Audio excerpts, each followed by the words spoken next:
etɔ̃lia eƒe bubu adrelia va yi ɖe asiekɛlia evelia woɖe to Romatɔwo ƒe agbalẽ Romatɔwo ƒe agbalẽ ƒe etɔ̃lia eƒe bubu eɖilia va yi ɖe ewolia Romatɔwo ƒe agbalẽ ƒe etɔ̃lia eƒe bubu eɖilia va se ɖe ewolia eye nia ƒe mawunya etɔ̃lia woɖe to nyati la abe ale si Matewo wɔ ene la Matewo ƒe agbalẽ ƒe eɖilia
Lọ́wọ́ ìbọn àgbẹ̀rẹ̀lẹ́à pípí gbàǹdọ̀ ọ̀kẹ́ ẹ̀fẹ̀lẹ́à.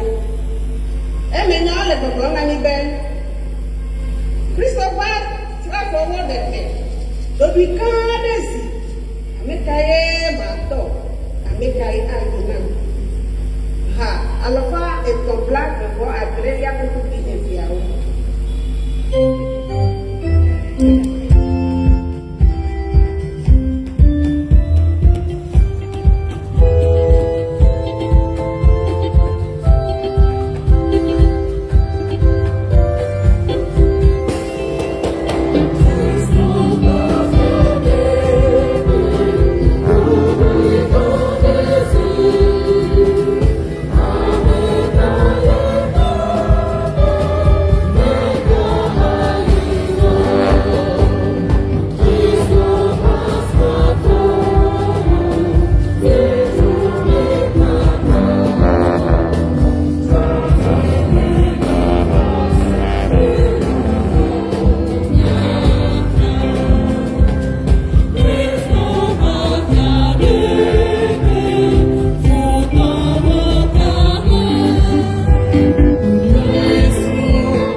Mikafu maulepe kakwepe lame.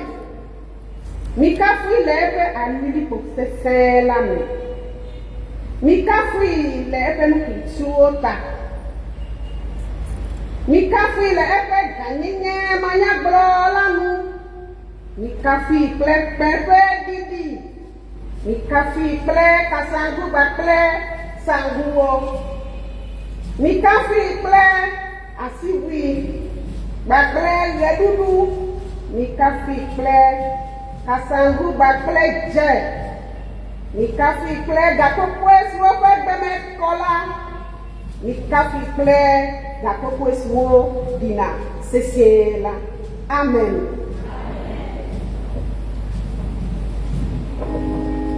Ni akode di kle ha alofato, wi adelia, ve kuti eviao. Alofaton wi adelia. Yesu nye popule afi le won kokokwe ladi. Na wo nya na tronani na mi azo le wo mo ladi. Ha alofaton wi adelia.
aƒetɔ Yesu Kristo me.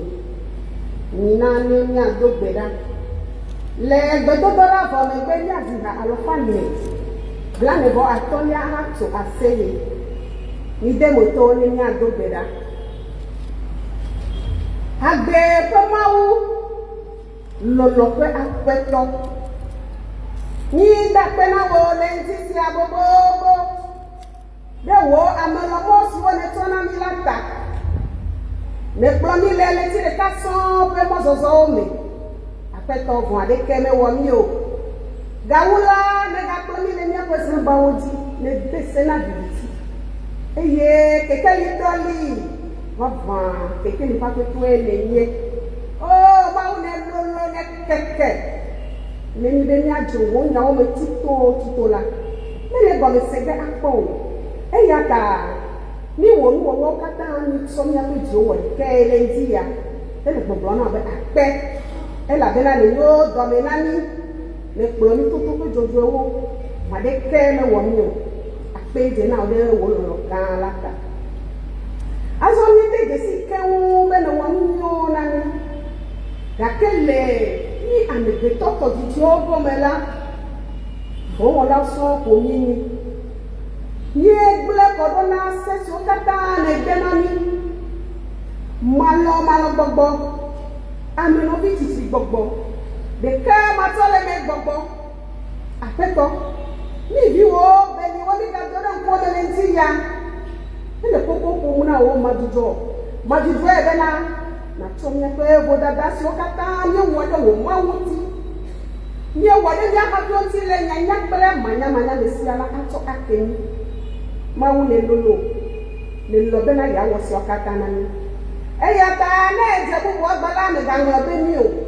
Na wo amenuveve na gbago ɖe mia dzi. Wo amenuveve na gbago bena miadze si mi kple vɔ. Miaxa lé ɖe nyuie si ƒe gbene do na mi la ŋuti. Si nye lɔlɔ si ƒo siwo katã ta la, na su miawo miasi. Eye gbedodo siwo katã le do ɖe lɔlɔ teƒe la, woagbago ɖe miawo miadzi to amenuveve me. Aƒetɔ bubu ye dze na wo. Dodo ɖe dzi ko miatsɔ na wo ya katã yi. Míebia siwo katã le mía Ɖela Yesu Kristo ƒe ŋkɔ me. Amen. Míaxɔe ɖe dzi kpe ha alɔfa ne blanevɔ atɔ̃lia. Eme nyawo le gbɔgblɔm na mi be lɔlɔmavɔ la ƒe ŋusẽ wòdɔ gã aɖe le nye dzi le dzesimɔ ƒe nyonyo eya ta mada kpe nɛ.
Pronto veniamo di Cristo, in anese e credo. Considera il cielo la teologia che ha preso la guardia di e parliamo. E per considera qui vediamo che tutte le cose che diventate considera qui di dia.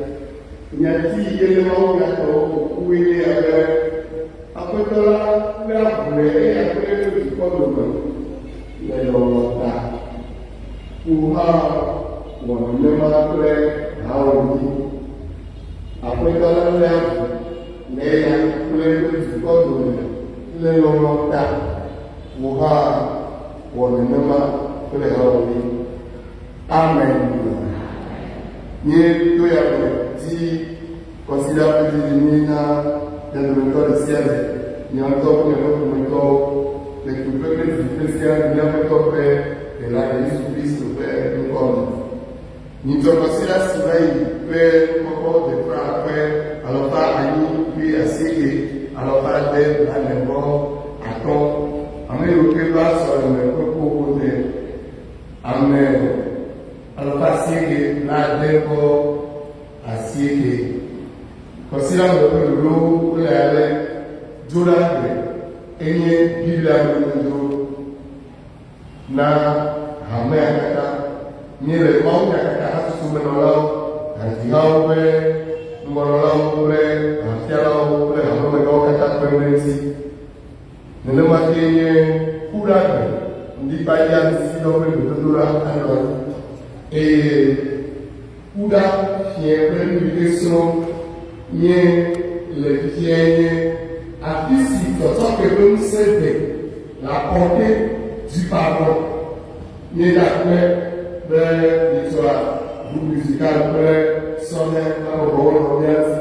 Enu gɔme nye dze ne le fi ke nye le kpekpo abɔbɔ kple yikusa le gbadza ya wɔlawo kple be wɔwo akplɔ mi le nyitsɔ kuɖagbe. Egbe abali si ke nye ene enye aƒetɔ ƒe nuɖukɔƒe kɔƒe le hamenɔƒea me. Ale nye le akpedawɔlawo ƒe kplɔ le kɔsida bliboa me tso gbeƒã ɖeɖe gbãtɔ dzi va se ɖe gododo ƒe nunɔlawo siwo nye nu yi ke nye dakɔ ɖe ƒe kɔyɔyɔ kple kpemega ɖe la eye etsɔ eyi nye nɔvi yiwo ke wode bla kɔwɔ asieke woli ke wo le hamenɔƒea me eye wowɔ ame eve ɖe hame ɖeti tata ɖevi ene wo katã wole bla ɖe atɔ nye da aƒenɔmawo ɖe eta.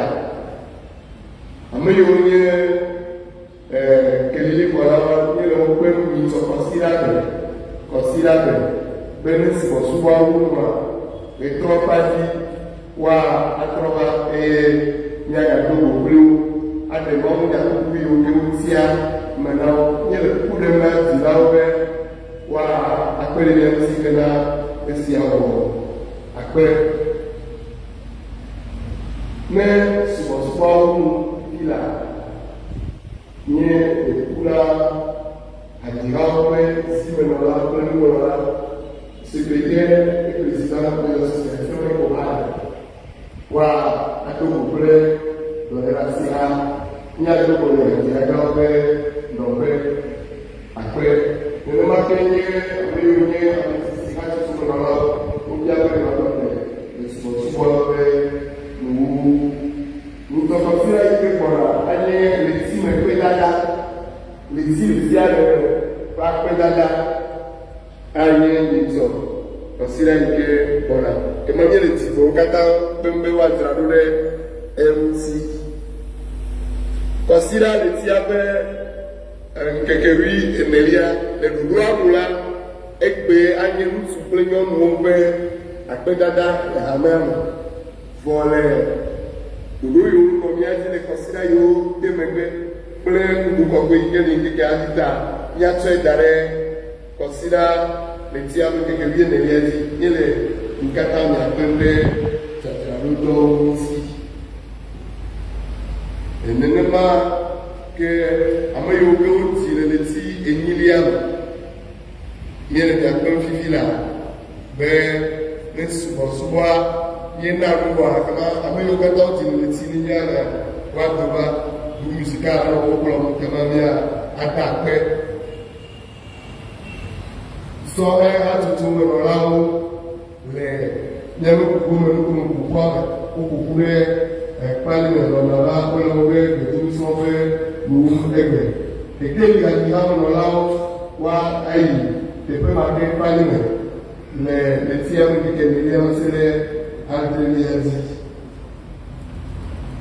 Miabe Bible habɔbɔ le alo be le papa le to exo ide anye leti asikili abe ke banko dia yo aro ko ke asere leti woli abe no ke ma yo leti ve le yo be so we wa ke ma ka wa yo le ajobo le be ya ko bo ni so le ura fi so le le jajalo so le o ke ma mi da pe be Biblia hapo yawe le dozilo yawe bana dogelo ke ma ya ile mi ya no di so lo ke ma ni so bo we ma ba ape kude so ya diga pe blame kudo tin ke adia ni to pasira ile gbona pe tropaji e ulu be ya oru ikeji o dan koro be te a chanter o pe ame akada be ya poku belele amesi amudu baba ele bebie eneni ba abe bie ne enu yo ke ya tokwe o ti pe nye fra fa ato e ko nya abe ga bia do ma no so no ya aba abe yo ti be ana fra ko wo ate ne fa to nya gere fa na akponu o wa wele ma ube gbogbo pe gbogbo te ne apeto de mo popo ajiha wa ya fenu le ni so pasira gbe gasie ke subo me wayi ava ipo no bio me pebla to vo Antonia du wona o tepe kekeli wonyo me abali sigene le gbe pa ele wole ati wona ade won egbe tro ena suku be mo keke abe nu ple wo to be le ike o tse lu pe jiwe ara won pe si abe ni akpo ti ke ole kekeli àfẹ̀dí gbọ́ ní àwọn bí ó gbó bẹ́ àmọ̀gbé bí ó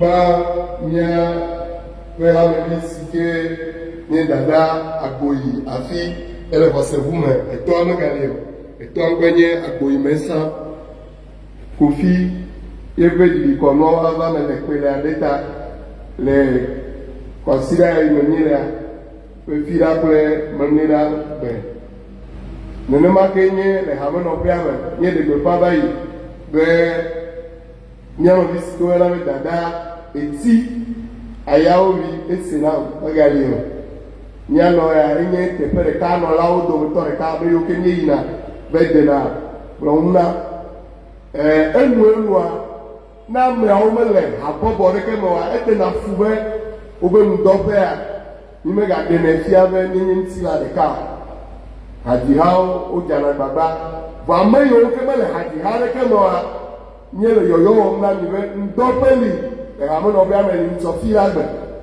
kema ne ele ʋiʋlim le ame ɖe tɔ va ma woxa ne ɖe va dzɔ ɖe dzi wa wa alé ŋku ɖe ŋti o kema mi le nya kpem na ŋdɔƒe baba fi la gbe memli la gbe tso ŋdi gade kple aƒawo hɔa ƒometɔwo na wɔ ɖe sia ɖe be míadze wɔnawo gɔme le gbedoxɔme afi kple amedede aɖaka ale be ga andre me wowa subɔsubɔ na nɔ anyi elabena ƒometɔwo bia tso mía si be woawɔ ameɖiɖi kɔnu na mía nɔvia le danyi elaba nyo kema míawɔ ɖe game adi akpe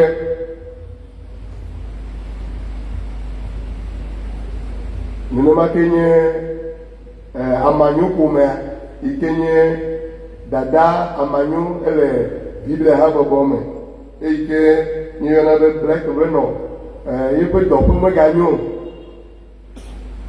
ne ɖoɖoawo va mía gbɔa míana mianya nye le baba dom na ame siwo ƒe ameveviwo wobu la mɔkpɔkpɔ hadi hã le biabiam be yebe megbemewo woado go kpliwo le subɔsubɔa ƒe nuwuwu ne aƒetɔ aɖe ma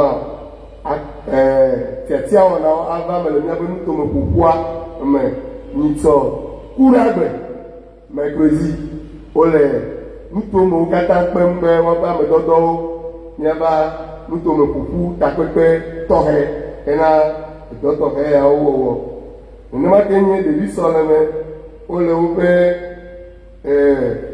bureau régional doge ale wobia tso ame yiwo ke dzi be anyi candidat si be CV détaillé woatsɔe va copie de carte de membre de l'EBT hamevi nyenye gbalẽ yi ke aɖe fia be le hamea mea copie d'attestation de moniteur ou de formation à un camp régional des moniteurs kafi na nos bureau régional me natsɔ numawo vɛ quitus du pasteur de district ou de paroisse ou pasteur de paroisse fiche de candidature wawoe miatsɔ ɖe dosiawo me wobe woava tsɔ enuawo vɛ du 1er au 7 septembre ame yiwo ke hatsotso yiwo ke woyɔna be divaldo eyi ke wodana ŋkɔ ɖe wo dzi be tiens wova tona hamenɔƒewo me wole gbeƒã ɖem be yewo di be yewoagava do mi kpɔ sukli kple etɔwo leke wole lãmename kple nu yiwo menyo le lãmename wo ɖeɖe ɖa wovana ediedzia wogadzi be yewoava le kɔsiɖa yiwo ke gbɔna me miabia be commission santé menɔlawo woanɔ mia ŋuti woado go kple amewo hena edɔwɔwɔ le ɖoɖo nyuitɔ me woaƒe miagbɔ vava adze gɔme tso gbelaɖagbe va se ɖe memliɖagbe.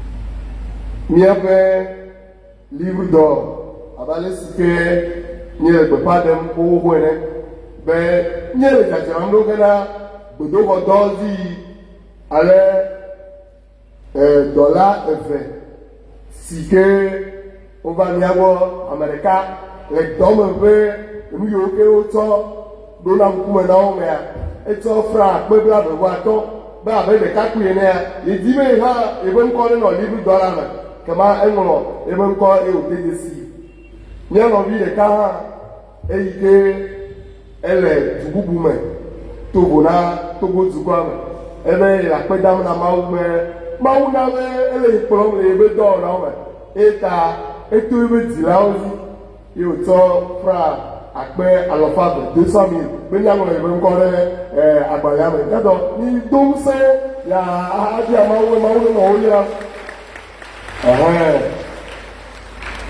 ne eƒoasi kpe na amewo nene vɔa wòtɔ na yi ɖokuiwo me anɔ ɖokuiwo biam be ɖekagbe Mawu awɔe be yetsã yebe ŋkɔ la yi agbalẽa me eye gbɔgbɔme yayra na kɔ ɖe edzi ye amewo ado ŋusẽ yi hã wotɔ gake wodo ŋusẽ ɖokuiwo be yegbɔna ena ge gogogogo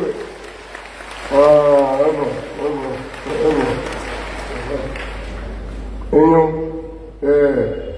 amuzuƒomea le mía dome ame yiwo ke va ame veviwo gbɔa wole akpe dam na Mawu míele wɔ ge le nuwu fifi la míayi dzi kple akpedada vovovo yiwo ke le mía gbɔ le afii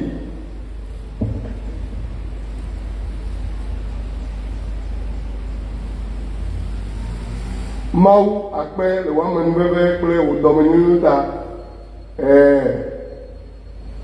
kpeleti enyilia be keke bla tɔ̃lia le akpe ɖeka le fa asi ke bla tɔ̃-vɔ-ve kpeleti enyilia be keke bla tɔ̃lia ƒe akpe ve bla ve-vɔ atɔ̃lia ƒe bla adre-vɔ-etɔ̃ enye yi eye dɔla aɖe le akpe dam na Mawu le nu siwo katã wɔ nɛ la ta ebe fia ale si ke maƒle nye ŋkekewoe la mi bena dzinyanu na asu mía si nenema ke nye hame nyɔnu aɖe ele akpe dam na Mawu be Mawu be yenu be yele agbe eye yetso egbe ŋkekea yi ke nye ebe ƒe bla-adre ɖo eye ta wòle akpe dam na Mawu kple nya siawo be dzidzɔ me esi wogblɔ nam be mina míayi Yehowa ƒe me míaƒe afɔwo le tsitre ɖe wò agbo me Yerusalem etsɔ ha 489 menyatiwo hã le akpe dam na Mawu be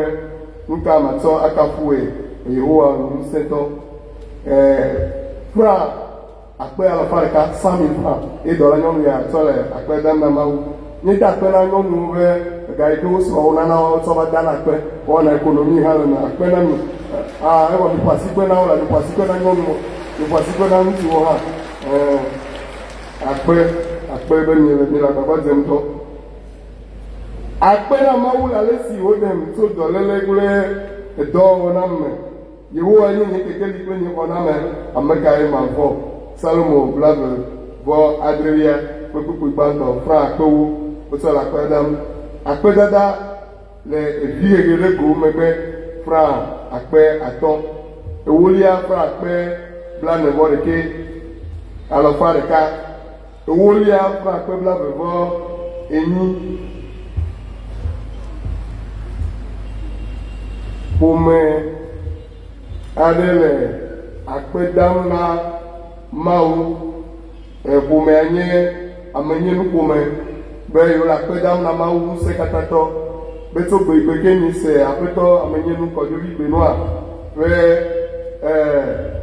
eyae nye ame si ke le Yerusalem adziagame wobe wotɔ amenyenu gbenɔa kple amenyenu William wɔwo le akpe dam kpe ɖe ƒomea ŋuti be miese koawu amenyenu ƒe ekunyawoa nu yiwo katã miwɔ tso fi nugblɔmenyawo le yi ke mi va nɔ yewo ŋuti Yerusalem adziagã kple xɔseʋu wole akpe dam na mi fra akpe atɔ̃ wotsɔ le akpe dam na Mawu akpedada le ale si Mawu le mía ta kpɔm la ta Mawu na lãmesesẽ kple agbemi gbe sia gbe eya ta dɔlanyɔnu aɖe si Mawu ƒe asi sesẽ le kple eƒe ƒomedzia ele akpe dam be Yehowa ƒe dɔla yekpɔ be ƒo asa ɖe anyi ɖe ame siwo vɔ̃nɛ la ŋu ehã tsɔ ha 458 458 menyatiwo kple Psalmo 34 le akpe dam na Mawu ŋusẽkatãtɔ fra akpe 25 wotsɔ le akpe dam na Mawu ɖe kple eƒe ƒome ta.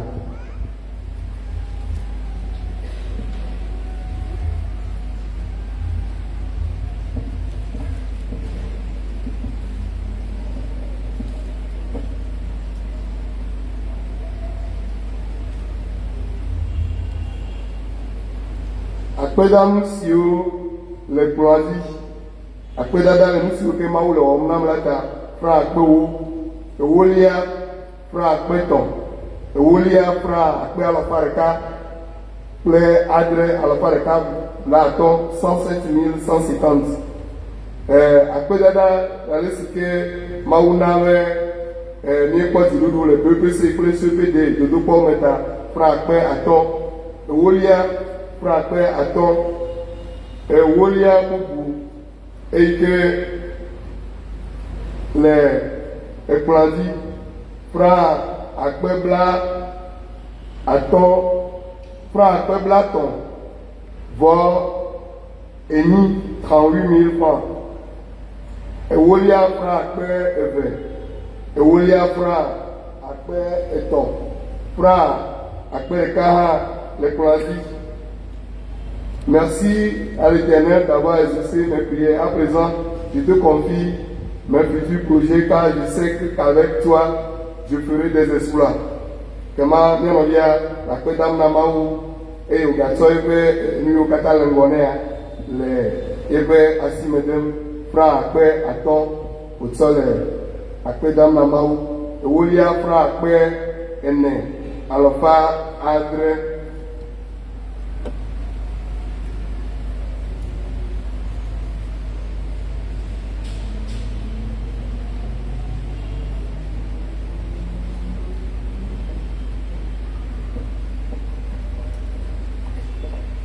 Togo presbytère nyanyuhame le Avedi le Lome kple ŋɔtien aƒegame tɔgbi agbɔkɔli enelia yi ke nye ŋɔtien nutomefiaga kple fiawo ƒe zimenɔla le Togo dukɔ me tɔgbi kɔmedza enelia agbaladomefia le ŋɔtien aƒetɔ kunyaglo kɔmi adine nɔvia ŋutsu kple nɔvia nyɔnu le Lome baɖu kple dzuta aƒetɔ amuzuviawo vi Roger yi ke nye somenu ƒomea ŋɔnɔla nɔvia ŋutsu kple nɔvia nyɔnuwo, amuzu kofi kple nɔvia ŋutsu kple nɔvia nyɔnu kple wo viwo, amuzu kɔku agbenyo, ame nugbeaveviwo, Paulina agbenyo, kɔdzo agbenyo, Kofi Eden kpakple afi akɔfa Brigitte, wole kple kɔsi Tambo, wole akpe dam na Mawu ŋusẽkatãtɔ eye tɔgɛ na hamea, esime ke mise yewo nɔ dada amuzu adzo Hélène yi ke wogayɔna be ŋɔtsɛtɔ ƒe kua mitsɔ ɖe le eme na yewo eye tɔgɛ wodɔ hamemegãwo wova nɔ yewo ŋuti le ŋɔtsɛ ameɖiɖi ƒe wɔna me. Nkeke asɔ kple papa Sodoke ƒe ku kɔnuwo gake megble yewo ɖi o eya ta ƒome ado ɖe Mawu ƒe ŋkume kple franc akpe 5. Mawu ŋutɔ atsɔ mía nɔviawo atutu aɖatsi na wo eye wòatsɔ dɔlanyɔnua ada ɖe fafaƒe. Mina míatsɔ ha 458 menyatiwo ado gbe ɖa ne mi dzia mía ado gbe ɖa 458. Nu ka matsɔ akafu woe wò Yehowa ŋusẽtɔ ƒe nyenya na dze nuwo la na wo gbɔgbɔ ƒe ŋusẽ me wolɔlɔ kpakple nyiwo wɔƒo nye tamebubuwo katã ta fia nye ŋusẽkatãtɔ mele akpe dam na wo. Gama be kpukpu gbãtɔ kple velia míatsɔ ado gbe ɖa.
Mía Mawu kple mía Fofo, akpenawo be neto yi siawo me kple mi.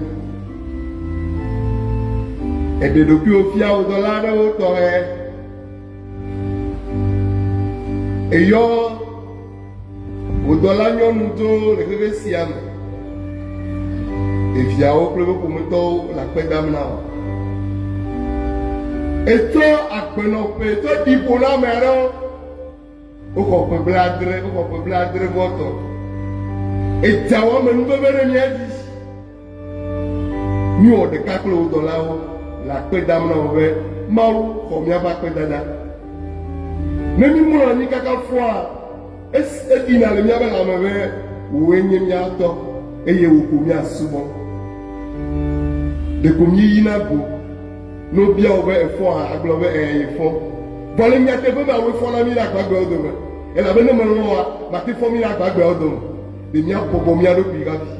Ɖe míaɖiɖi míaƒe nyenyewo hafi. Ɖe míate akpe na wo hafi. Mawu se míaƒe kuku ɖeɖe eye nàve míanɔ ne míatsɔ bubu, ne míatsɔ kafukafu, ne míatsɔ akpedada na wo. To asi le mía ŋuti míatrɔ zu tɔwo kekeŋ elabena elɔ egawɔ geɖe na mí o, agawɔe na mí míanya le míada akpe na wo aɖo wo dzi le Kristo Yesu ƒe ŋkɔ me. Amen.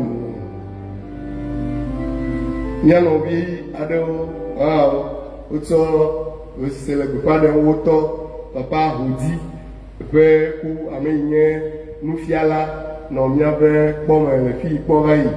Enye Regia le Zebere ƒe dua me.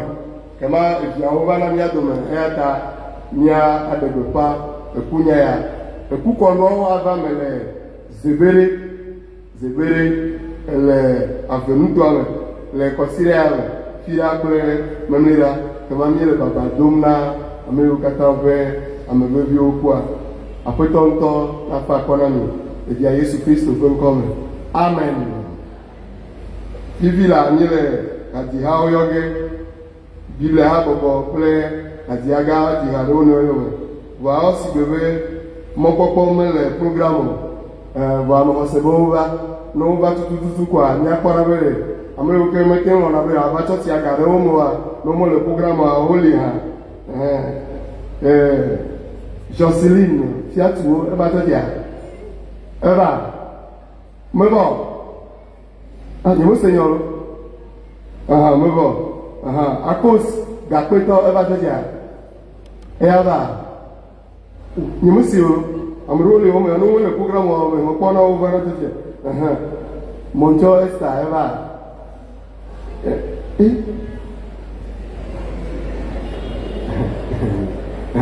Happy ava tɔdia. Happy ava. Okay. Happy ava tɔdia. Mɔntsɔ eya mevɔ. Fiatuwo eya mevɔ. Eyɔ mapele de ava tɔdia. Delphine eya ava tɔdia. Ameka le nyanti ɖo le amewo teƒe le fi ma. Kɔsila gbe va ya Josue mevɔ. Egbe ya eva. Josue mevɔ le. Eva zi ebe ma. Mevɔ. Keli Misia me eya va. Tasike Gaston eya va. Bobo eya va. Enyo kema ame wo ma mia tsɔ ese kpɔna be la wole baba ha. Ne ame yiwo tɔ tɔ kema míava gble wɔganɔ dzi akpe Mawu na yra mi lɔ. Amen.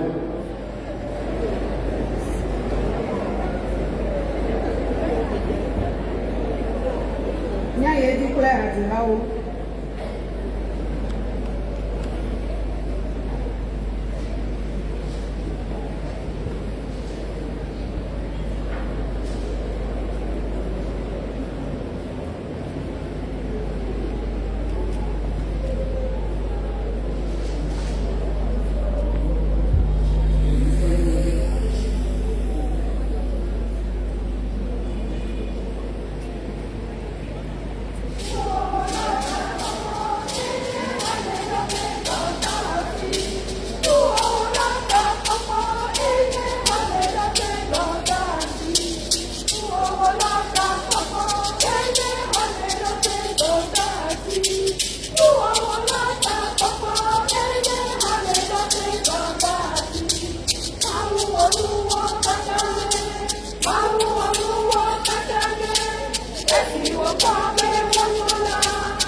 Go,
Takati gbãtɔ le Mose ƒe agbalẽ evelia me tabla tɔvɔ etɔ̃lia tso kpukpui adrelia va se ɖe asiekelia dzi. Evelia le Paulo ƒe agbalẽ si wòŋlɔ ɖe Romatɔwo ƒe tawui etɔ̃lia tso kpukpui enyilia va se ɖe ewolia dzi. Mina miado gbe ɖa. Mawu eti le miadzɔm elabe míege ɖe ɣeyiɣi tɔxɛ si me míagado go wòto wò nyame. Aƒetɔ míele kuku ɖem nɔ be wò ŋutɔ nàwɔ míaƒe dziwo woazu anyigba nyui si dzi ŋku si nye wò nya la age ɖo bena wòawɔ dɔ le míame, bena wòadzra mí ɖo, bena wòawɔ mí míanyi vivavɔ na wò, alebe míaƒe asi nasu nu si nye le mɔ kpɔm na la dzi. Le Kristo míaɖela ƒe ŋkɔ me. Amen. Mose ƒe agbalẽ evelia Mose ƒe agbalẽ evelia tabla tɔ̃ vɔ tɔ̃lia tso kpukpui adrelia va se ɖe asiekelia dzi. Azɔ la, Mose tu Yehowa nɔƒe gbadɔ ɖe asaɖa la godo ɖe adzɔge ke. Eyɔe be takpekpe gbadɔ. Ame sia ame si di be yeabia nu Yehowa la yia takpekpe gbadɔ la gbɔ, asaɖa la godo. Ne Mose yina agbadɔ la gbɔ la, ameawo katã tsona eye ame sia ame tiatre ɖe eƒe agbadɔ ƒe mɔnu nɔa Mose kpɔm va se ɖe esime wòge ɖe agbadɔ la me. Ne ege ɖe agbadɔ la me la, alilikpododo la dzina va agbadɔa ƒe ʋɔtru nu eye Yehowa ƒoa nu kple Mose. Amen.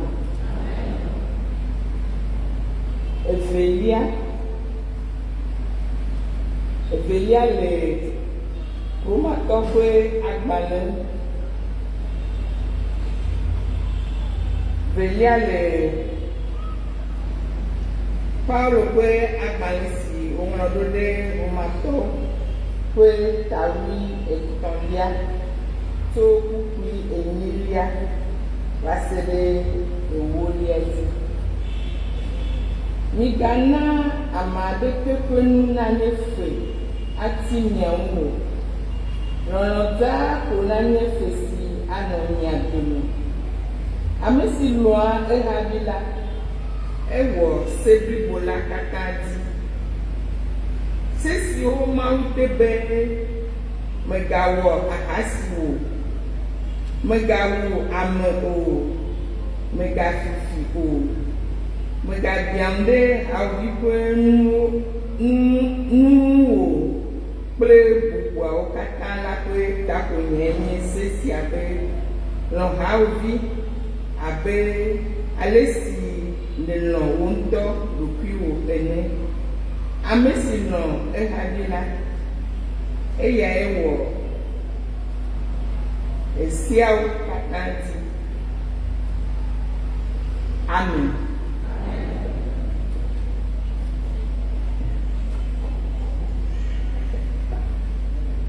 Nye dzi kple ha alafa atɔ̃ kple wuienyilia to ha alafa atɔ̃ wuienyilia to kpukpui gbãtɔ kple evelia.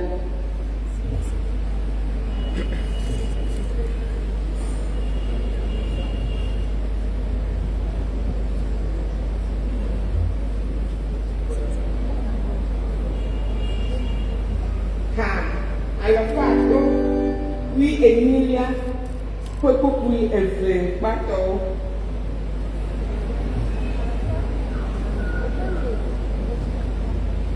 Nu ka nyɔnu Mawu lɔlɔ̃, nu ka viviawo ƒe nyɔ si me míekpɔa nu nyuiwo to hena míaƒe luvɔwo. 518.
mawunya etɔ̃lia woɖe tso nyanyui ŋlɔla Mateo ƒe agbalẽ me.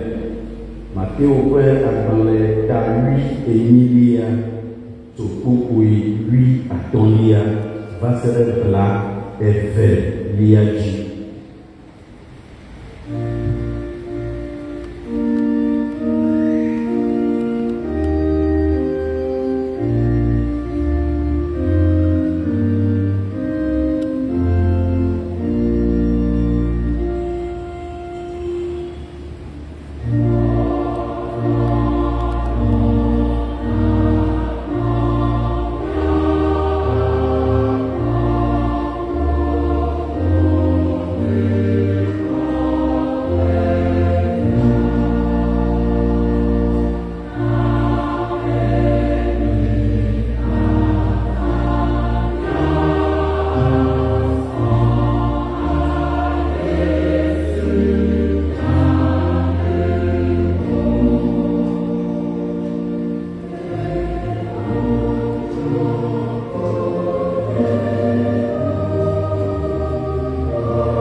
Megale egblɔm na mi hã bena ne mia dome ame eve woawɔ ɖeka le anyigba dzi le nu sia nu me eye woaɖe kuku la ava ve me na wo tso Fofonye si le dziƒo la gbɔ, elabena afi si ame eve alo ame etɔ̃ wokpe ta ɖo le nye ŋkua dzi la, afi ma mele wo tsitsina. Amen. Nɔvi lɔlɔtɔwo, ŋutsu kple nyɔnuwo le Aƒetɔ Yesu Kristo dzi xɔse me. Abe ale si míese xoxo la ene, egbe wasi ɖa ya ƒe mawunyawo wolé wo ƒoƒu le nyatsia me be Aƒetɔ la lé avu le eya kple eƒe dukɔ dome le lɔlɔ̃ ta. Eya ta wò hã wɔ nenema kple hawòvi kema nyatsia ekplɔ mi ɖo da ɖe avu léle gbɔ.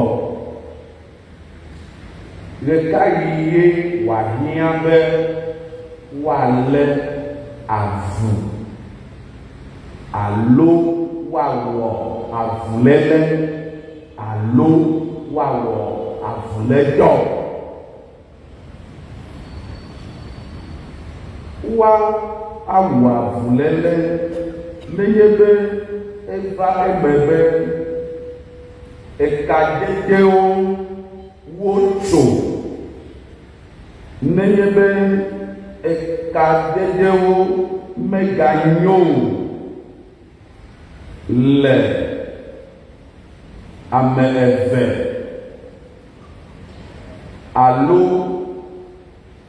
le ƒome ɖeka metɔwo dome alo le habɔbɔ aɖe metɔwo dome, ate ŋu ava me hã be le nya aɖe ta le du aɖe mea, mama dzrehehe amenewo tsitri kple fuléle anɔ anyi ne ele nenema kema woate ŋu agblɔ avulenya, ate ŋu ava eme hã be le dukɔ hahodomea ɖewo mahi nya aɖewo he tsitɔtsitɔ kple amenewo gɔmemasemase be woa aƒo nu le avuléle ŋuti nenye be edzre li, nenye be mamawo li, nenye be ŋutifafa mele nɔviwo dome o, woawɔ avulédɔ. Ale nenye be ekadede siwo ke tso, ekadede siwo ke gblẽ, woŋe, wogbugbɔ ɖɔ ɖo elabena domedzadzraɖo va nɔviwo dome, elabena gɔmesese ge ɖe nɔviwo dome, elabena ɖekawɔwɔ kple nɔvi silele ge ɖe nɔviwo dome la, ekema woate ŋu akplɔ be avuléle va. Ale ne míetsɔ nyatia ƒe akpa gbãtɔ si le gbɔgblɔm be Aƒetɔ la lé avu le eya kple eƒe dukɔ dome le lɔlɔ̃ ta, míabia se be ɖe Mawu kple eƒe dukɔ dome kadedewo megava nyoa, ŋuɖoɖoa enye labe nenye yi ɖe mawunya gbãtɔ mea, mía aɖo nyui be le esime Israelviwo wodo go tso Egipte gɔmegbea, teƒe gbãtɔ si ke woƒu asaɖa anyi ɖoa, eyae nye Sinai le etoa gbɔ.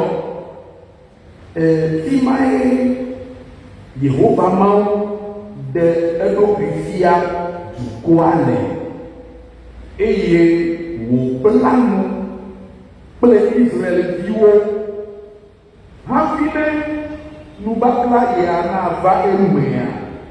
Mawu ƒo nu le alilikpo dodowo me, eye wose eƒe gbe, eye ese yiwo ke nye nubabla ƒe kpeɖodzi nyawoa Mawu gblɔ ɖe woƒe towo me eye esi wose vɔ la woɖe adzɔgbe eye woto nyame gblɔ be enya siwo katã Yehowa Mawu gblɔ la yewoawɔ ɖe wo dzi pɛpɛpɛ gake ɖeko Mose lia yi to la dzi be yeayi ɖakɔ nubabla ƒe kpe eveawo tsɔ vea esuko be wòatsi etoa dzi ŋkeke bla enea nu yi ke va eme le megbe domea eyae nye be dukɔa va Aron gbɔ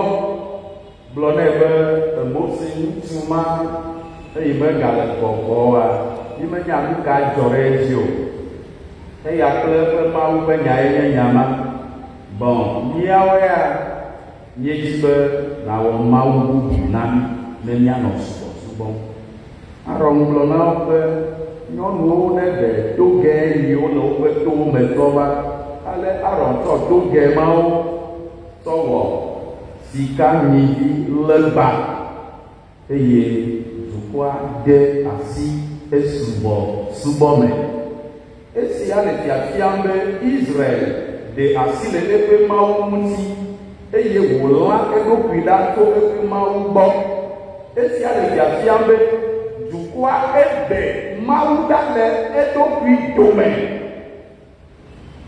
kema ele nya fiam be dukɔa kple Mawu dome kadzedze le ɣe ma ɣi mea wowɔ leke wotso wogblẽ keŋkeŋ eye wòle be woaɖɔe ɖo nu vɔ̃ ya ewɔe be Mawu do dɔmedzoe ɖe dukɔa ŋuti eye wòtso nyame be yeatrɔ da le anyigba dzi nyateƒe míegblɔna be nu vɔ̃ vi meli o nu vɔ̃ gã ɖeke hã meli o nu vɔ̃ ya kɔa nu vɔ̃ wònye gake ame sia ame yi ke atsɔ Mawu bubu adɔli Yehowa Mawua Yehowa Mawu yeade ŋku adɔe nu vɔ̃ ya eyae nye nu vɔ̃ yi ke ekɔkɔ ɖe sia ɖe ale le esime Mawu do dɔmedzoe be yeatrɔ dukɔa teƒea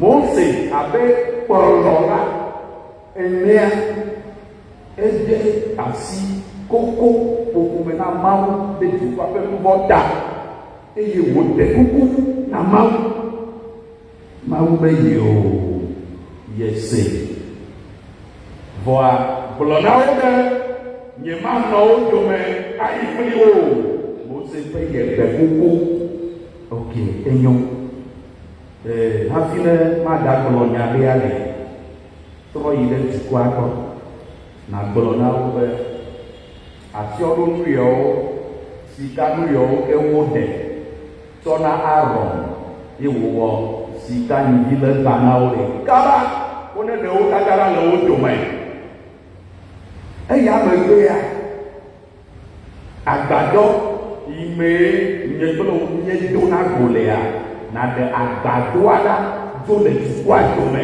ava yi tu ɖe asara la godo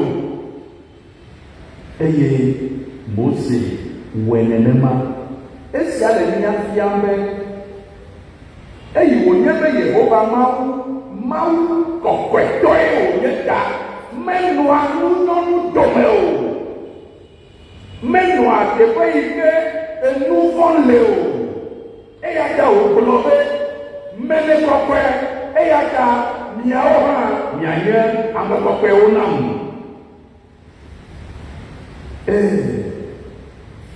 azɔ le Mawu ƒe lɔlɔ si wòɖo na dukɔa ta eɖe mɔ fã be nenye be dukɔa me kpɔ aɖe ɖo nya ɖe be yeagblɔ na yea neva yi ɖe takpekpe gbadɔa me fã si fia be menye Mose ɖeka koe kpɔ mɔ yina teƒe ma o dukɔa hã eyina si fia be Mawu megbe Israel ɖika o nye le me sem be ne fi ke amegbetɔ ya gbe nuteƒe wɔwɔ na Mawu lea, Mawu ya alé eƒe nuteƒe wɔwɔ me ɖe asi na esubɔlawo le eƒe nubabla ta le lɔlɔ̃ si le eme ɖe amegbetɔ ŋuti la ta. Ale wobe nenye be Mose yina ɖe agbadoa mea eye wòge ɖe mea, alilikpo dodo tsyɔna agbadoa dzi. Le Mawu nyamesese nu, alilikpo dodoa eɖea Mawu ƒe ŋutikɔkɔe kple eƒe ŋusẽ kpakple eƒe afia ɖe nɔnɔ fiana. La gloire, la puissance et la présence de Dieu. Kema esia ɖe fia be Mawu gbɔ trɔ va dukɔa gbɔ.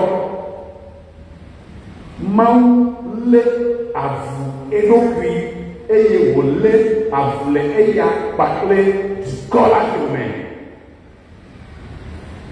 Ema eye ɣeyiɣi me nu le gbea dzi. Ke be ɖe avuléle le Mawu kple amegbetɔwo dome, le Mawu kple xexea me dome, na nye nu yi ke anɔ anyi ɖaa, eya ŋutɔ ɖi va mía gbɔ le Yesu Kristo me, eye wòtsɔ eɖokui he sa vɔ ɖe mía ta be to vɔsaya mea ne ŋutifafa nage ɖe eye kple ame dome.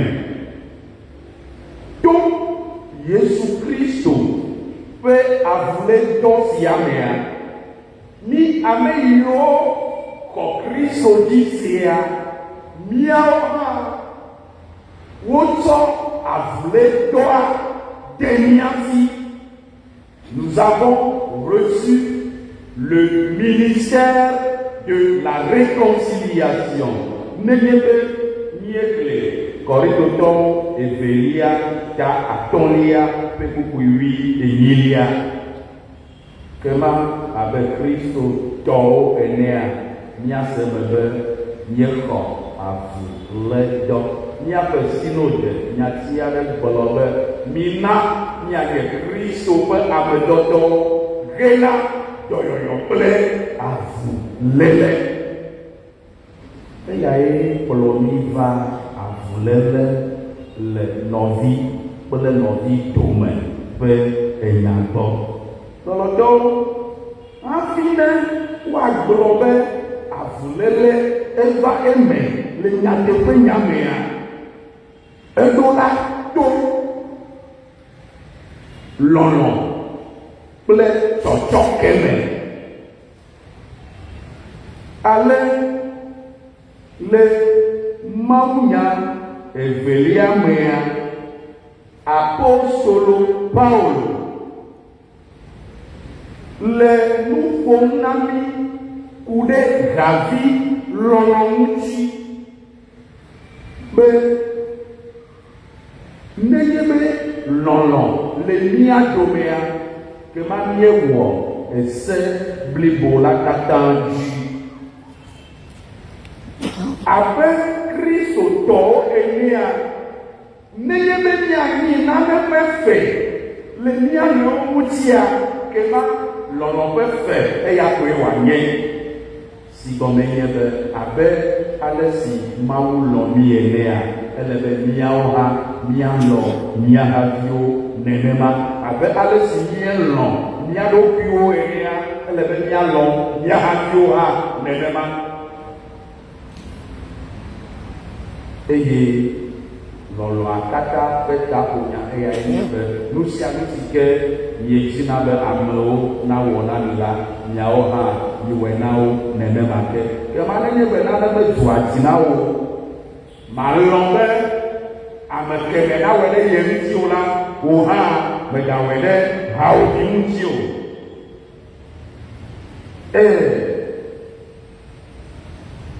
Ne míeva amegbetɔwo ƒe gɔmesese gbɔ ku ɖe tsɔtsɔke kple avulele ƒe nya ŋutia míawo míese megbe nɔvinye si ke ne dze agɔ le dzinyea eyae ɖo la va gbɔnye ava ɖe kuku nam alo míatɔ me nenema ya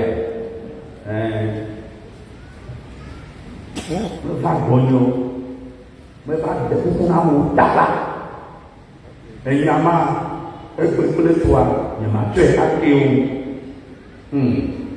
avulele ƒe mɔnu yi ke fia Kristo le mi le eto vovo eye eyi ke míawo míesusua ƒe sagatɔ Yesu le gbɔgblɔm be ɖe nenye be ekele ŋuti be hawòvi edze agɔ le dziwò ɖe ewo ame ŋuti wodze agɔ le ɖe ewoe wòle na be nàzɔ ɖe nɔviwoa dzi ne na aɖee nɛ be o enu ya le wɔ na mi nyitɔa edzagɔ le dzinye ne nɔviwoa se emea kema tɔtɔke kple ŋutifafa avulele ava be Mawu le avu le eya kple eƒe dukɔ dome ta wo hã wɔe nenema le nyateƒe nyamea míawoe dze agɔ le Mawu dzi vɔ togbɔ be míawoe dze agɔ le Mawu dzi hã la menye míawoe yi ɖe Mawu gbɔ va yi ɖe kuku nɛ o ya tɔtɔke o boŋ Mawu ma ke eyae gaɖi va míɔ míagbɔ he va lé avu le eya kple míawo dome nenemae Yesu le míawo hã fiam be míawɔe nenema nenye be ezɔ ɖe nɔviwoa dzi ɖe eƒe ƒodada nɛ ye mese eme oa wobe nàyɔ ame eve alo ame etɔ̃ kpe ɖe ɖokuiwo ŋuti mianɔ anyi kplii ne ema hã megase eme oa kema nàyɔe ɖe hamea gbɔ si gɔme nye be enya eɖola ɖo nunɔlawo gbɔ eye woanɔ anyi ɖe enya ma ŋuti eye ne wonɔ anyi ɖe ŋuti ye agɔdzela mese eƒe agɔdzedzea gɔme gbeɖegbeɖe oa azɔ wobena ɖui abe trɔsubɔla kple enudzɔla ene lɔlɔtɔwo le míaƒetɔ Yesu Kristo me ne Yesu gblɔ be woabu agɔdzela ma abe trɔsubɔla kple enudzɔla le wogbɔ ema ya nudzɔlawo wobua wo abe nuvɔwɔla gãtɔwo enea edzɔ bliboe dze anyi azɔ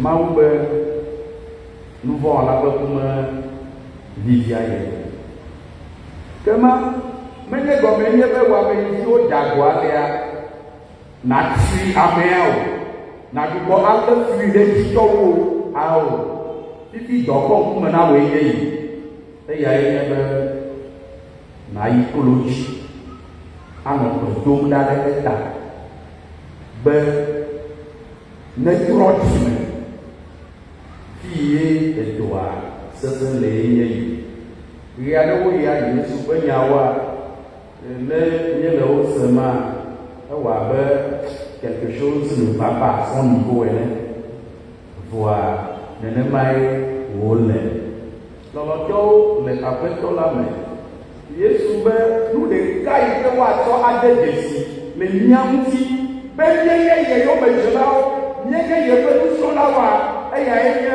nenye be lɔlɔ le mía dome lɔlɔtɔwo le aƒetɔ la me le nya yawo ŋgɔ mía atrɔ akɔ ale yie míaƒe kadedewo le la ɖa aleke míaƒe kadedewo le le míaƒe ƒomewo me, le tɔviwo dome, le nɔtɔwo dome. Aleke míaƒe kaɖeɖewo wole le srɔ̃ŋutsu kple srɔ̃nyɔnu dome. Evana le afia ɖewo be srɔ̃ŋutsu kple srɔ̃nyɔnu woamlɔ anyi ɖe abati ɖeka dzi vɔa womaka wo nɔewo ŋuti o. Ne yekpɔ abatia dzia, ekpo le wo dome. Míekɔ ŋku ame ede fifia ne va ɖo afi ɖe koa wobe séparation du corps. Leke míaƒe kaɖeɖewo le habɔbɔwo me, le hasihawo me. Míekpɔ eke ƒe le afi aɖewo menye afi o. Míakpɔ gbedoxɔme le adziadzamenɔlawo nenema. Edzrenya le wo dome. Amewo mele nu ƒom na wo nɔewo. Vɔwo le awu yibɔ ma ɖeka do. Fifi la, ne míado aƒetɔa ƒe gbe ɖa, míegbɔgblɔ ge be tsɔ míaƒe nuwo ke abe ale si míawo hã míetsɔ ne kena ame siwo da avɔ ɖe. Yekpɔ le yi le gbedoxɔme fifia. Woyi sɔleme nenema, wowɔ tɔsi ke do gbe ɖa kɔ va ɖo aƒetɔa ƒe gbedodoɖa ya dzi koa. Fi ma yi ke míegblɔna le be tɔ míaƒe nuwo ke yi abe ale yi kaka miase koa kpai. Ŋutsu ɖe ma ƒu tome ne nyɔnu ɖe. O nke yɔ. Osɔfoa wɔ blewu subɔsubɔa nu. Ye wòbe wo ne yɔ ŋutsua kple nyɔnua na yiwo ne va biro. Ne wova ɖo biro le sɔfo gbɔ koa, sɔfo tsɔ gbe na ŋutsua be o amegã woka dzɔ hafi le ƒoƒu me ne nyɔnua nenema o. Ebe le pastor srɔ̃nye enya ɖe dzɔ ɖe mía dome. Meɖe kuku na nyɔnu ya do kpo. Ya ye ɖi be egbea ya ne gbedoɖo dzɔ ɖe fi ma koa, ye gaƒo ne tai wogaƒo ne ke.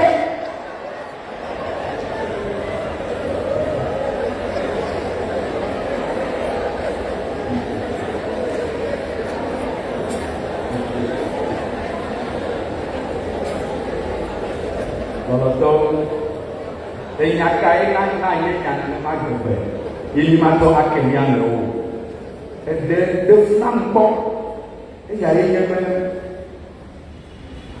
nɔviwo lo wobe yewo nye kristotɔwo lo vɔ wole taku woma takua me be yewo ma gaƒo kɔ gbe ɖe gbe o.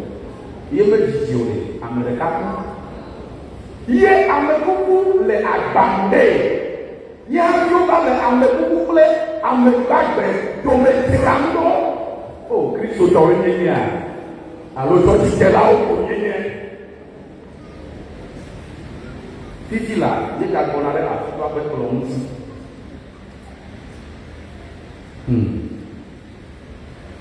Enya le mía dɔm be míayi.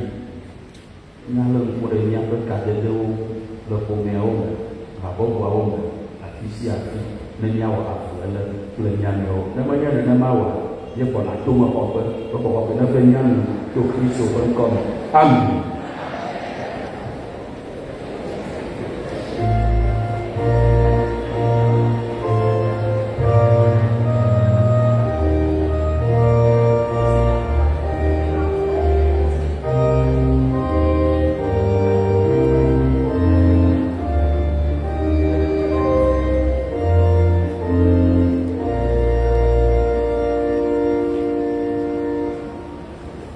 Oh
petit million de temps de raison.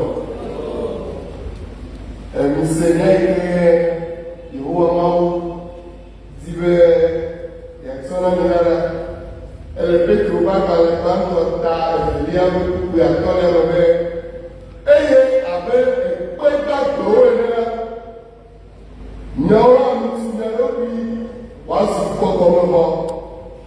Pena mura nye kokwe benya sa kokomo sio ati maula le nyabeti ome na peto. Amen. Obele le tukome e pebu wa nyawa le toke ni pebato na ibo amawo.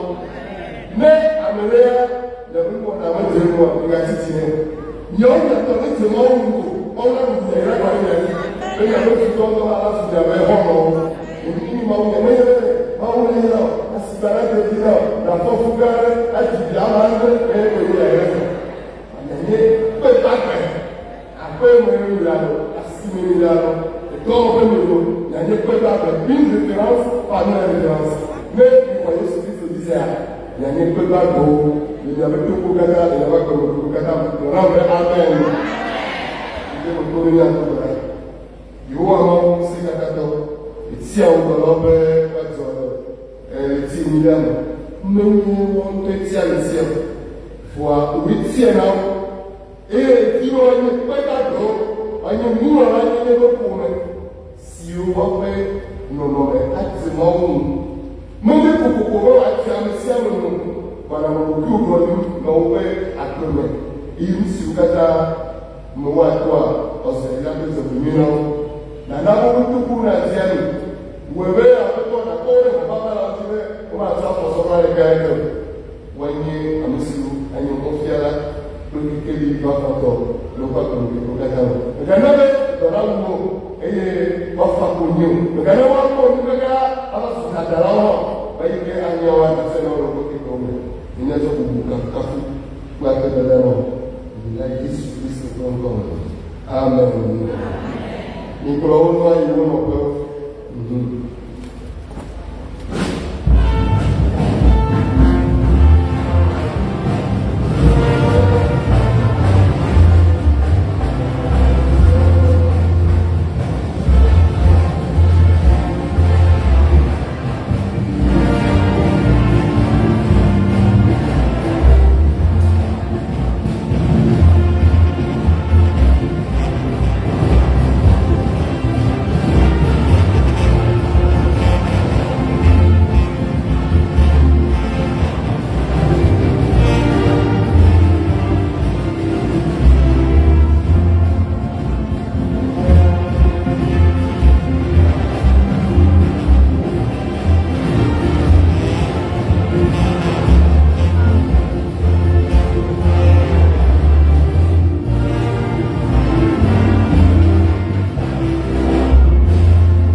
agbọ̀dọ̀ esi ẹ̀ka àbí ẹ̀kọ́ àti ìtọ́nù àpẹ́.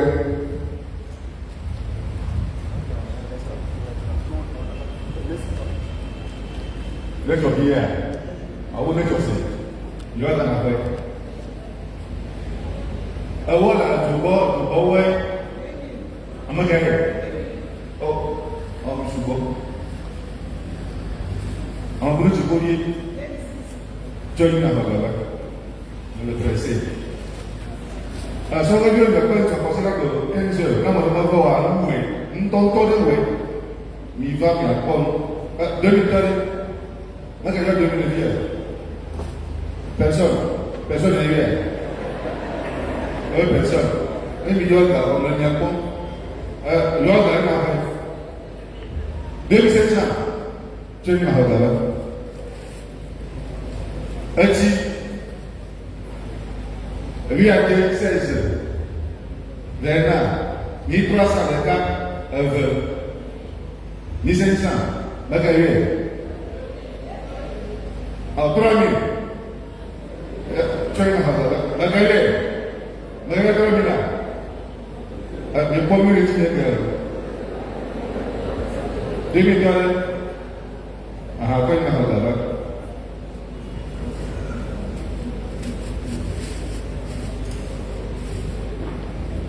Eti aveugle, parce que pourquoi il dit alors que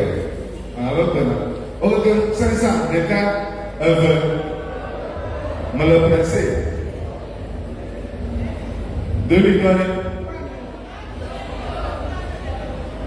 Voilà, il va dire là. 3000. 2000 4000. Me gagner. 5000. Mais c'est bien. Kau nak apa lah? Apa?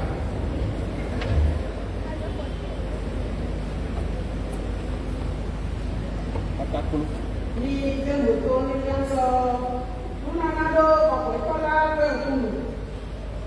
Mau nyeda perau, nyedo des. Ela bana ni no, ele kana dede ni. Ni so ele tu ada apa mo le da ko ya ni. Ele kana ta kena wa de nuna la ele. Ni la tsena no pile de no ko ko te na ka ira ni. Le reiso bana na kana de. Kana wo to wo ni amen. Yesu Kristo ko ko. Amen.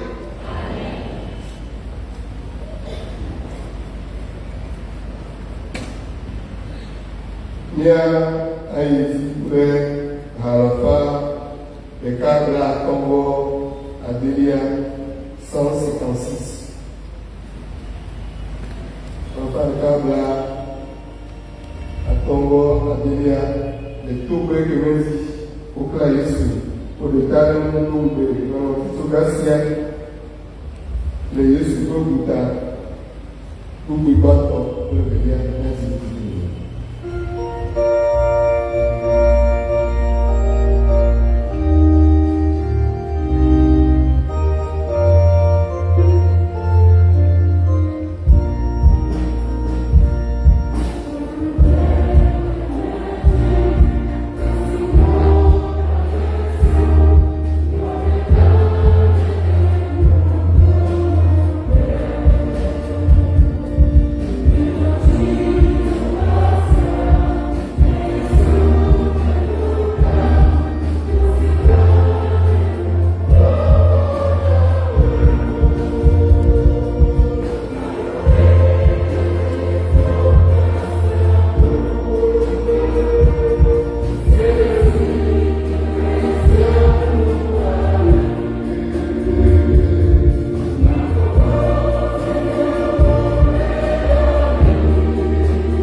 Kafukafu na umau kugiana usina polisi yasinye tutese bravo beto mzuri nyeze kumelo nawe agozu akbolo nami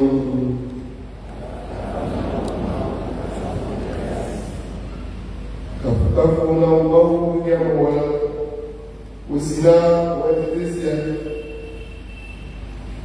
usina watesia wena afukafuna umaukamora wena omesia sito umetiteka mbutobutomelo nitsele kumelo nabua tozu akwenuno nami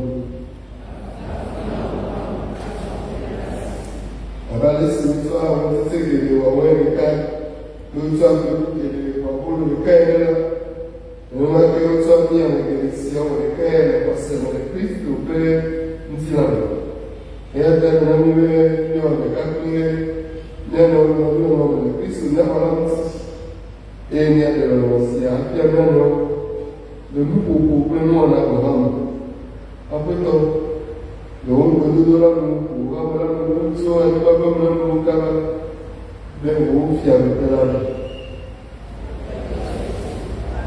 apeto la no ni pleni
Gain mau sesurat dengan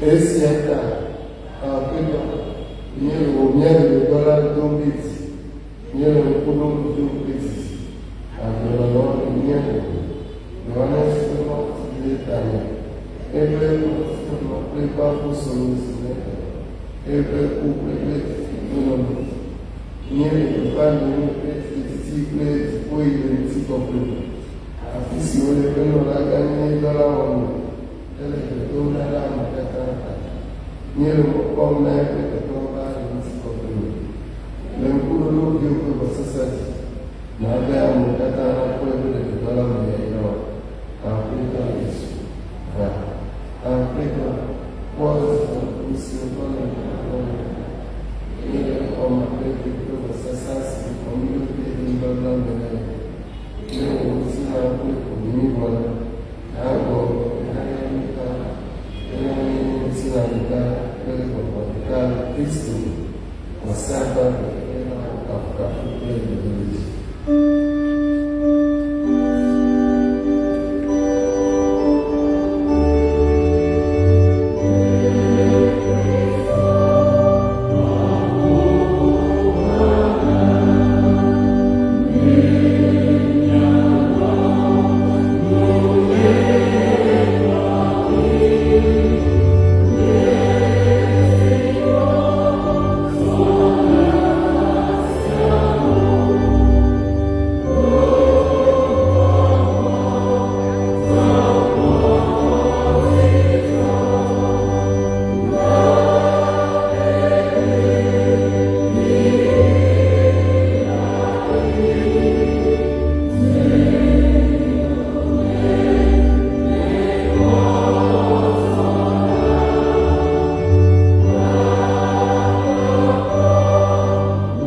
Apelo isso.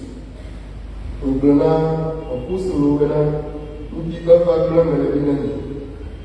Nem se vai fazer só na vida. Na como é que não vou tirar? Bom, o ramo é passiti. Bena o lava.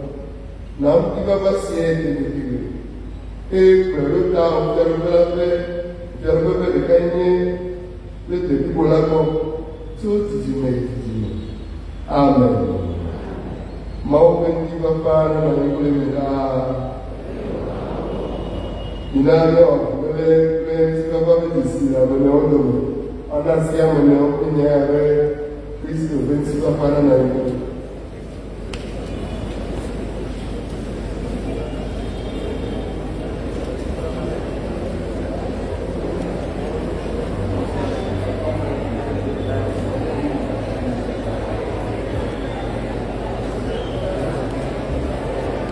agbalẽ ɖe netsɔ nu ya nɔ.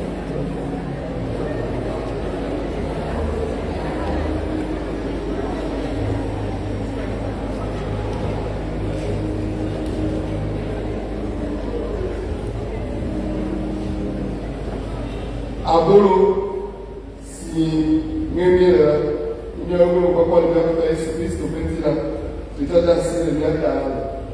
Amen. Yaya kusi tadi la tenda le la, nyɔnu kɔkɔ le nyɔnu Yesu ƒe ŋu, si nye nɔla ye ƒe ŋu, si wokɔ ɖe nyɔnu mɔwo ƒe keke ŋuti la me. Kristo mɔwo ƒe le si le ya me ƒe nuwo sɔŋ. Amen. Kristo mɔwo ƒe le si le ya me ƒe nuwo sɔŋ. Amen. Aƒetɔ le gbɔgblɔm ɖe kpɔɖa mele tsitre le ʋuanu le ƒom ne ame aɖe se nye gbe ye wòbi nam la mage ɖe me le gbɔ maɖu nu kpli eye aha nu kpli Aƒetɔ Yesu ƒe ŋukpe va elabena nuwo katã sɔgbɔ.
Eya ta nɔvinyewo, esi Mawu le nublanui kpɔm na mi le kukue ta la, mele kuku ɖem na mi vevie be miatsɔ mia ɖokui ana Mawu abe vɔsalã gbagbe si ŋuti kɔ keŋkeŋ eye wòdze Mawu la ene. Esia nye ale si miasubɔ Mawu nyateƒetɔe le mia ɖokui me. Miganɔ agbe abe ale si xexe sia me tɔwo nɔnɛ la ene o.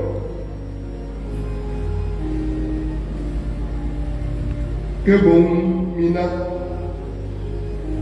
Mawu natrɔ miaƒe susuwo be woazu yeye.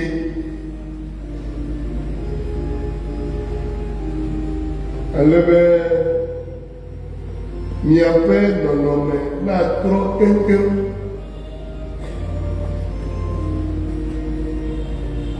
To esia me la, miaƒe ŋu nadze Mawu. Miate ŋu adze si Mawu ƒe lɔlɔ̃nu.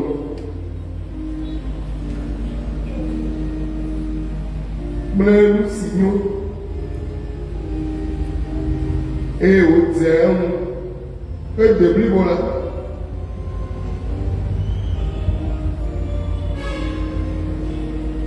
le ale si wobe nuyenui la mele gblɔm na mi katã be mia dome ame aɖeke ne gabu eɖokui gãe wu ale si dze la o. Le sia teƒe la mibu nu siwo fia ɖokuibɔbɔ la ŋu eye ame sia ame natso nyame na eɖokui le xɔse si Mawu nɛ la nu.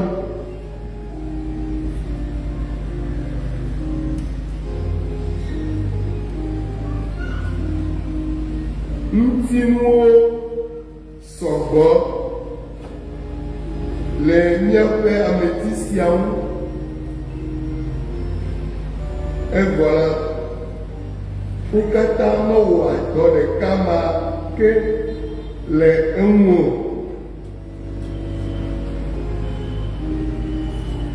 Nenema ke togbɔ be míenye ame vovovowo hã la ameti ɖeka ko míenye ke le gadede me kple Kristo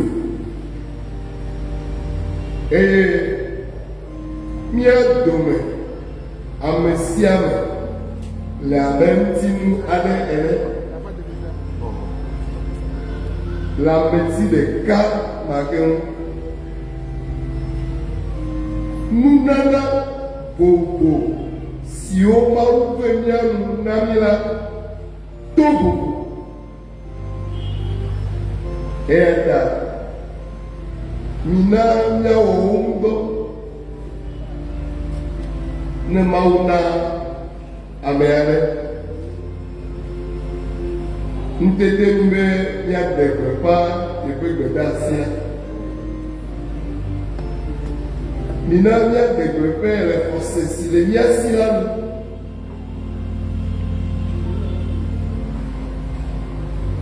Ne Mawu na ŋutete mi be míasubɔ amewo la, ele be míasubɔ ale si dze nenye nufiafia ya ele be míafia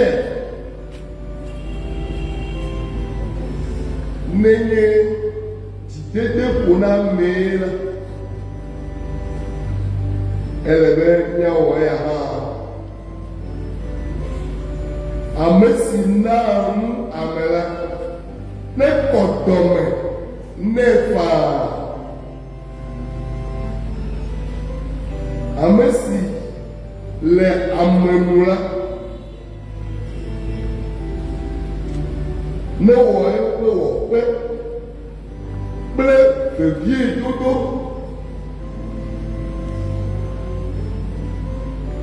nenema ke ame si kpɔa nublanui na ame hã ne kpɔe kple mo kɔkɔ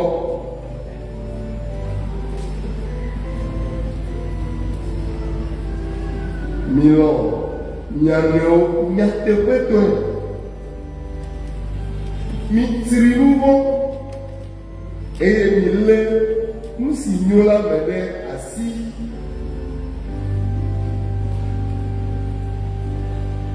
Milɔ nyanewo abe ale si dadaviwo lɔa wo nɔewo ene.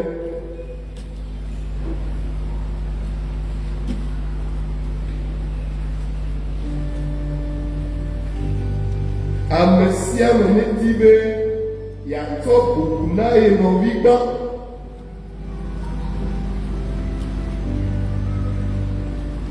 Mitsɔ dzo ɖe edɔ ŋu wɔ. Migawɔ kuvia o.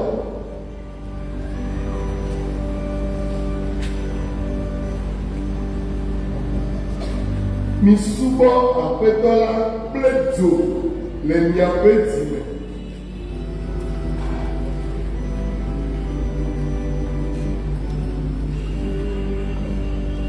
esi miele mɔ kpɔm na nane ta la dzi ne dzɔ mi ne miele fu kpem la mi do dzi mi nɔ gbedodo ɖe dzi ɖaa.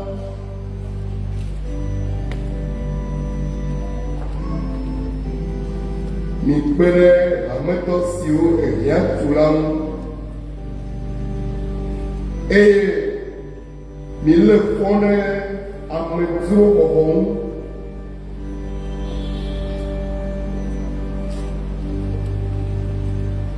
Mi bia Mawu be wòayra ame siwo tia nyawo ya nyayo me la, ne yrawo ne gaƒo fi de wo. Mi kpɔ dzidzɔ kple ame siwo le dzidzɔ kpɔm eye mi fa avi kple ame siwo le avi fam. Gbe ne dze gbedzi la mi dada o ke boŋ mi de ha kple ame siwo amewo mekuna ɖe naneke me o la. Mi gatsɔ nya ɖokui be yewonya nu ŋutɔ. Ne ame aɖe wɔ vɔ ɖe ŋu la, mègaɖo teƒe nɛ o. Mi ƒu ta le nu siwo ɖo edze ƒoƒo le amewo katã ŋkume la ŋu. Ne nyawɔ eya ko, ne anyawɔ eye wòaku ɖe nyawo ko ŋu la, ekema nɔ kple amewo katã le ŋutifafa me.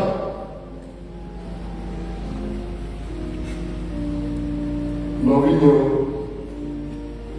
nyabia hlɔ̃ na nyaɖokui gbe ɖe o, ke boŋ mina Mawu ŋutɔ nabie ɖe nyateƒe.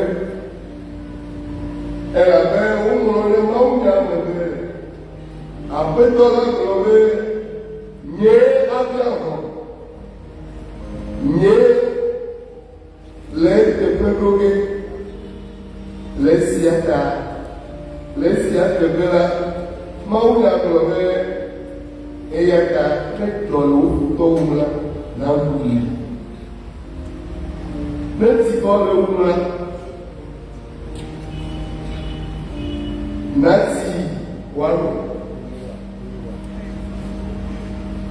Elabe ne wɔ sia la, anawu nakpe ŋutɔŋutɔ, megana nuvɔ̃ɖi la na ɖusi o, ke boŋ sɔ nu nyui la nuvɔ̃ɖi la dzi boŋ.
Mawu ŋusẽkatãtɔ la nakpɔ mia nublanui eye le mia nubɔwo sɔsɔ ke gɔme be la wòakplɔ mi ayi ɖe agbemavɔla me. Amen. Le tsitre nu na mi katã míada akpe kple nya siawo na Mawu be míele akpe dam na Mawu si ƒe dɔmenyo gbagbo ɖe mía dzi le anyigba kple asiawo kple nyɔnuwo ta, le to lãnyiwo kple tɔsisiwo kple kesinɔnuwo ta, le gbeɖo kple le didi kple seƒoƒo ƒe anidzedze ta.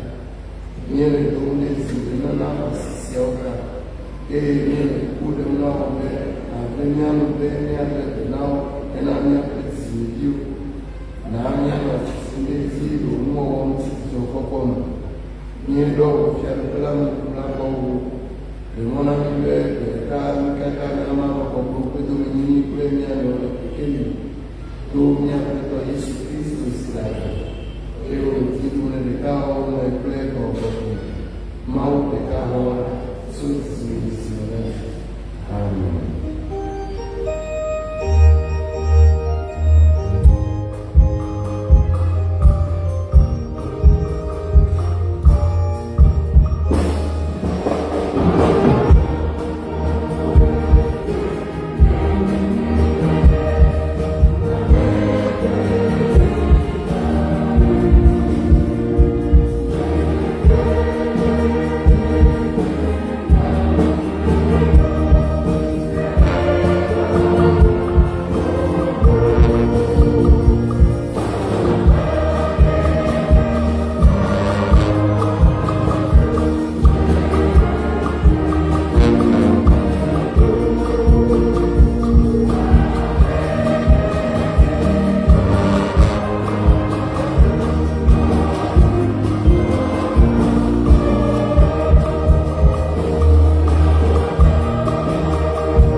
Aglambe Akiwa Regine Mokoko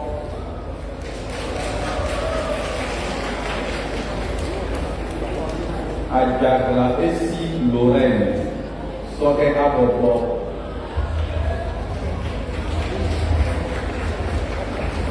Afan Chao Yawa Yolande Communication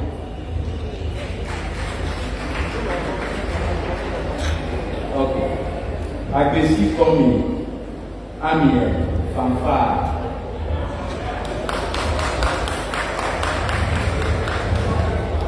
Akouete Kofi Amen, fanfare. Alemawo, Ama Eiram, groupe musical.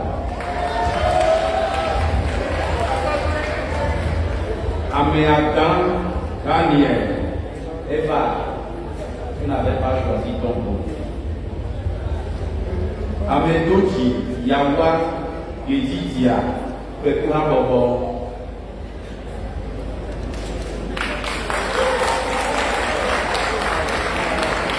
Amenado Tony, groupe musical.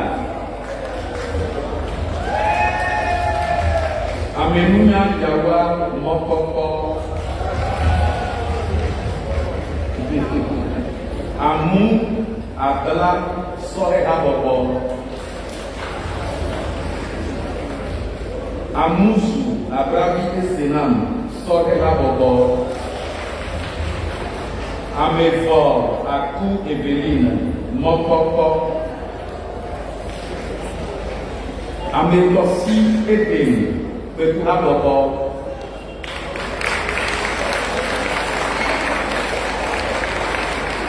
Ajauko Ajo Sore Abobo. Apoya elle est passée pour me voir. Demain, à toi il est abandonné. Atibon Amé Adiel. Jérusalem n'est pas maintenant messager de la paix. Ah oui. Même il n'y a pas meilleur. Il va maintenant messager de la paix. Et nous, Atibon Yaoupéniel, fanfare. Atipo Adjo Kekeli, messager de la paix. Atiobe Wasivi, Jérusalem Hadiraga.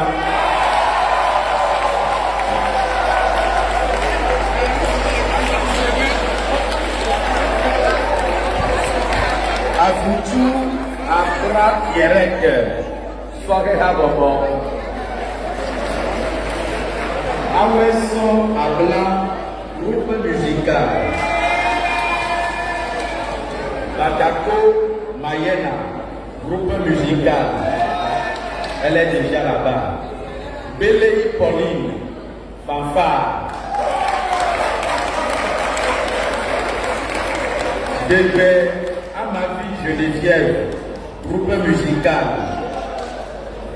Double Rock, messager de la paix. Dosarafi Blandine, Mokoko.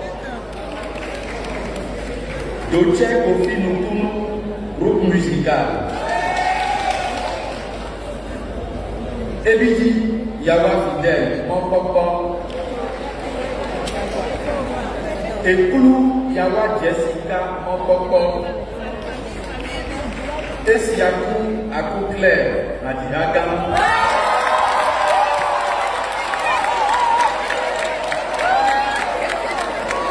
Konobi Akosiwa Yaira, groupe musical. Kenhu Fulbertine, Mokoko. Volontaire Jatube Emefa, Sore Habobo. Gunu Kosiwa Honorine, Madiraga.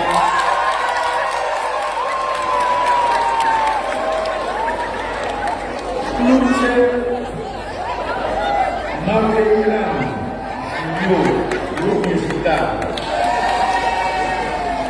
Ouonu, Akou, Sore Habobo. Lare Ali Lambouni, commission accueil.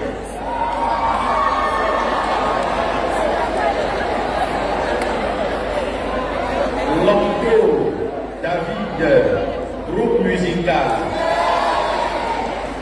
Morsi Akou Yaira, commission accueil. Morsi Yawa Giroud, accueil. Mbesu Enis, mɔkpɔkpɔ, nɔku Haiti blessing atidada,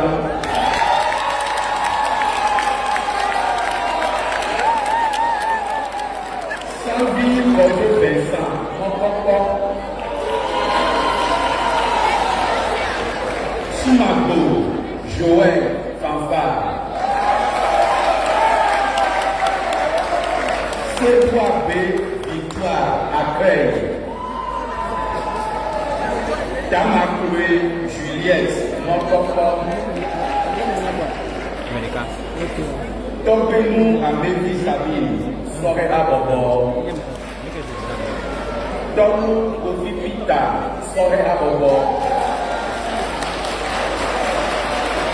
Chéri Kosowa Groupe musical, Yabo Amélie Mokoko, Womeno, Koku Bisiase Christian, Fanfare.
Kwame. Ame si tɔ nye tututua. Ame aɖe va ava kplɔ nu yiwo ge le mea ne wòatsɔ eƒe kaɖi ɖe hã kɔ ɖe asi. Akpe loo.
Ese